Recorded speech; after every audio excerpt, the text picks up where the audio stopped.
అందరికీ నమస్కారం అండి.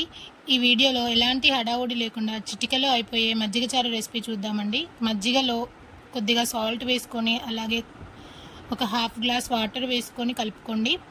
తర్వాత స్టవ్ ఆన్ చేసి కళాయి పెట్టి అందులో 2 స్పూన్స్ ఆయిల్ వేయండి. ఆయిల్ బాగా వేడైన తర్వాత పోపు దినుసులు అన్నీ వేసుకోండి. జీలకర్ర, శనగపప్పు, మినప్పప్పు, ఆవాలు అవి ఎర్రగా వేగిన తర్వాత కరివేపాకు వేసుకోండి.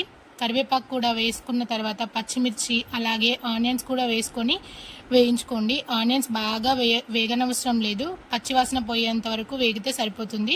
తర్వాత అందులో కొద్దిగా పసుపు వేసుకోండి. పసుపు వేసుకున్న తర్వాత కారం వేయండి. నేను ఇక్కడ 1 స్పూన్ కారం వేశాను. కారం వేసుకున్న తర్వాత ఒక్క 1 మినిట్ అలా వేగిన తర్వాత మనం ముందుగానే ఉప్పు వేసుకొని కలిపి ఉంచుకున్న పెరుగును వేసుకోండి. ఒక 1 మినిట్ అలా మగ్గనిచ్చి స్టవ్ ఆఫ్ చేయండి. అంతే, ఎంతో టేస్టీగా ఉండే మజ్జిగ చారు రెడీ.